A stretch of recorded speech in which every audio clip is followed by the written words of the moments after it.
Hello and welcome to Company Law module. In this particular topic, we are going to discuss the nature and classification of companies. And you're going to understand other different forms of businesses and ownership. We begin by understanding or the introduction. We are saying that there are other forms of business ownership. We are going to look at them. The first form, before we get to the main discussion of companies, the other forms of ownership would be what we call sole trader. Sole trader simply means, the word sole simply means one. So we are saying it is a kind of business that is owned and controlled by one person who is in complete control. And of course, when you are in complete control, you end up enjoying all the profits. And this kind of ownership is mostly in retail trade and service industries like barber shops. Now, we have quite a number of advantages or benefits of sole proprietorship, or what we would also call pros or merits of sole proprietorship kind of business ownership. The first one is that the owner is going to enjoy all the profits and is fully in charge. So enjoyment of all the profits is a major benefit. The other one is flexibility and liberty. What this means is that as a sole trader, you have the opportunity to change even your product lines. You have the opportunity to change to other forms of doing businesses. So there is the element of flexibility that is practiced in this kind of ownership.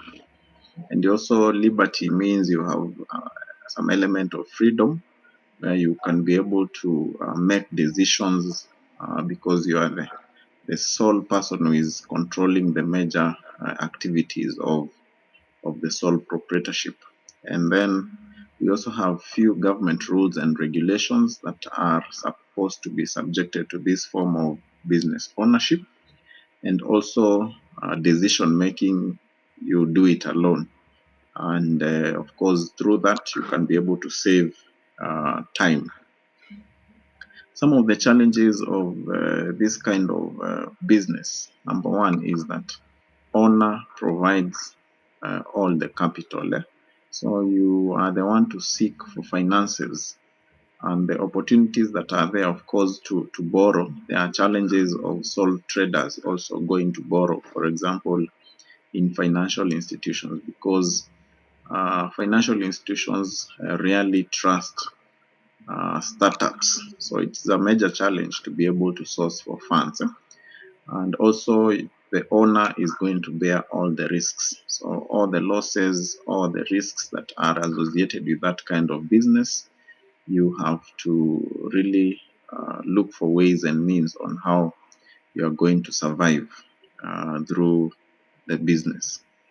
And also unlimited liability. We have two terms, we will commonly use them. One is limited liability and the other one is unlimited liability. When you are talking about unlimited liability, we simply mean that in case of winding up your business, you are going to suffer the challenges and the losses of incurring the cost of payment alone. So it is very important for you to know that as you venture into sole proprietorship, because in anything that you owned even before you started this kind of business, in case of winding up, it can be sold, including your personal car that you bought even before the sole proprietorship. That is what we mean by unlimited liability. We are also going to come across limited liability and see what it means. The other one is life cycle of the sole proprietorship is attached to the owner. So the life cycle, by life cycle we mean mostly, for example, when death happens for the sole proprietor, most likely or most sole proprietorship businesses, that will signify the end of that form of business ownership, unless maybe they have introduced their family members to how their affairs are run. But mostly sole traders, because they carry the idea, they are the vision bearers of the business. Most of the time, they will have a challenge in case of sickness, in case of death, in case of permanent disability, and so on and so forth. The other form of business ownership is what we call partnership, and we are saying it's a form of business that is owned by at least two people and not more than 20. For formation of partnership to happen, there is a very, very important document that we need to have, and we call it the partnership deed. And this deed is important because it shows that partners have agreed to come together and do business together. So part of the contents that we expect to have in the deed is the name of the partners. Also, we can also have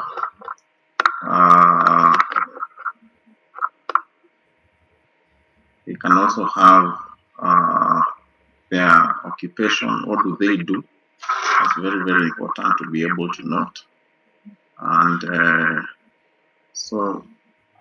also it shows the location of the partnership, where the partnership has been located, and so on and so forth, and also the nature of the business that the partners are doing. Then we have advantages of partnership. Number one, capital is contributed on terms agreed. So we can have partnership that capital is contributed based on an agreed ratio. It could be 50-50.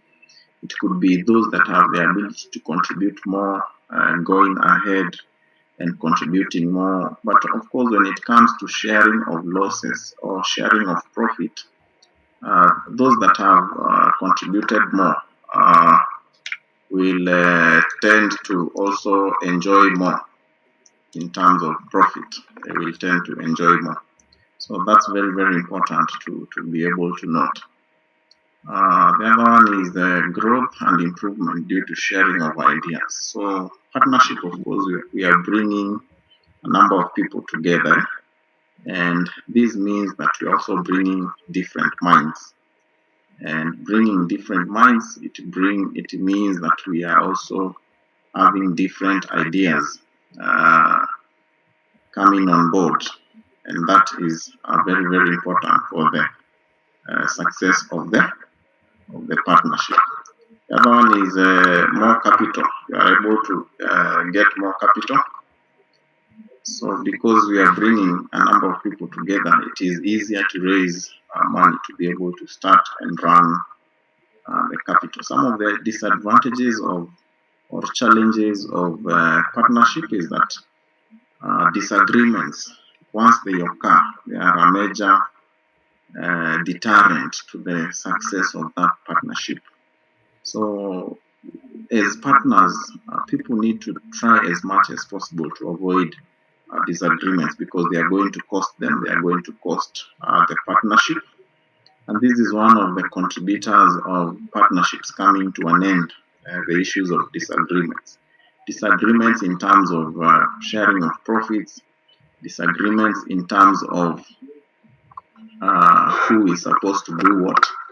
There are those that maybe want to take advantage of others, maybe because they are not physically present in the partnership, and so on and so forth. The other one is death of one partner may lead to the temporary stop of the business.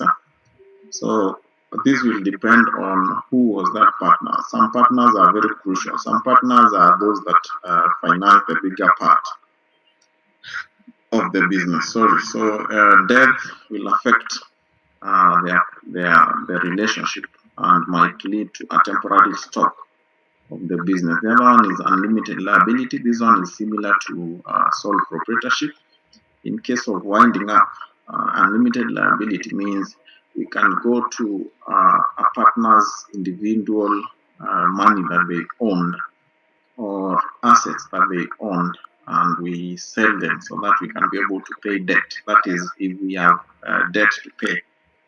And the other one is that each partner acts as an agent and is liable for the acts of other partners. So when you are a partner, you are representing the rest in different affairs of the partnership. So in case anything happens, maybe an accident occurs with a partnership car, uh, there is no opportunity to blame one person, because if you are in activities in regards to partnership, then whatever happens, you carry the burden, all of you, as partners.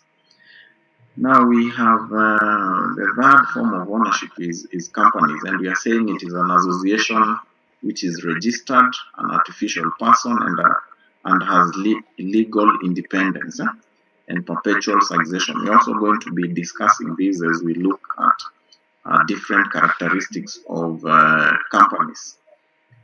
Now, characteristic number one of companies is that they are created after registration of the office of the registrar of companies. So for companies to be able to operate, we have a very crucial office. We call it the registrar of companies. And there are crucial documents that you need to submit for registration to be approved. We are going to look at them in our subsequent discussions. Documents like what we call the Memorandum of Association, the Articles of Association, and so on and so forth. Then the other one is it is also an artificial legal person. That means that it acts in the eyes of the law and cannot on its own. So once a company is registered, it becomes a legal person. A legal person means it can be able to do everything separately. It can, for example, sue and be sued. It can enter into acquiring of property. So we are saying once a company is registered, it becomes, number three, a separate legal entity. So it can be able to stand on its own, aside from its members, once the registration activities have been completed. The other one is perpetual existence, and we are saying that the life of a company is not dependent on death or insolvency of a shareholder. Remember what you have just said in sole proprietorship, what you have just said in partnership. Sometimes death will signify the end of those forms of businesses if the owners had not planned their succession very well. But for companies, in case of death, or insolvency of a single shareholder, the company will still continue to exist and continue to exercise all the activities without any interruptions. We have a number of companies, what we call the types of companies. Number one, we have what we call statutory companies. And we are saying these kind of companies are formed by a special act of parliament. And the main purpose is to serve the members of the public. Now, when you talk about statutory companies, every country has a parliament. And this parliament is basically meant to be able to make laws. And through the making of laws, we can be able to now, through legislation, form what we call also, we can also call them statutory corporations. And some of the benefits of this kind of corporations is that they have administrative autonomy, they are independent. That's important to be able to note. We can also to say that their main purpose is to offer service, or what we can say a service motive. And also they are run professionally by having boards of directors that are running those kind of corporations. And also finally it is able to raise capital. And one way that statutory companies raise capital is through what we call government bonds. Can be able to buy those government bonds, or they can be able to sell government bonds and be able to gain monies from it. And also we have registered companies. We say that they begin to exist when they are registered under the Companies Act. So there is need for registration. We have just mentioned the office of the Registrar of Companies and the importance of that office to ensure that when it comes to registration, it has been done perfectly. Other types of companies, number three, we have these companies that we say that they are limited by guarantee. So by this we simply mean it is limited to the amount that members have guaranteed, and also personal finances of the company guarantees are protected. Mm. And when it comes to payment of debt, they can only pay up to the amount that they have been able to guarantee. So that's very, very important. It's an area you can also be able to read more so that you can be able to understand those types of companies and how they operate. We have companies that are limited by shares, and this form of these types of companies, it means that the liability uh, of the company's creditors is limited to the money originally invested. And number five, we have what we call private limited companies. And we are saying this means a company is, number A, restricted in terms of transfer of shares. So for private limited companies, you are not allowed, the law does not allow you to transfer shares anyhow, like we can do in public limited companies. So there is some form of restrictions, and also prohibits any invitation to the public to subscribe to its shares. So that one is very, very important to be able to note. So members of the public are not invited to subscribe to buying of shares in private limited company. And it is basically because of the restrictions that are brought about by law in terms of these forms of or these types of companies. Uh, then we have what we call public limited companies, and we are saying this one is a voluntary association of people that are incorporated and it has perpetual existence. And the members' liability is limited. And these kind of companies are allowed by the law to be able to trade their shares to the public. So if you own shares in a public limited company, you can anytime willingly be able to sell to another person. Maybe you feel that they have gained in terms that they can be able to give you some extra coin in terms of profit. So there are no restrictions like in private limited companies. Now, there are a few differences between companies and other forms of businesses. Number one of the major differences is the legal and corporate personality. And we are saying once a company is incorporated, like we have emphasized as we were introducing this particular topic, it becomes a legal person and it is separate from its members. And once it becomes a legal person, it does mean that it has limited liability. It has a perpetual succession, so that means that it continues to exist. It also has capacity to contract, enter into contractual agreements, and it also has capacity to own property and also sue and be sued. All those are benefits that these companies are going to enjoy because of acquiring the legal personality. We also have what we call the transfer of shares, another difference. In public limited companies, like we have emphasized, you are able to uh, transfer shares. You are able to transfer shares to other persons who want to become shareholders in that company. And that is very, very important to be able to note. Another difference is in terms of what we call powers. The ultra-vires doctrine limits a company powers to the attainment of a company's objects under its memorandum of association.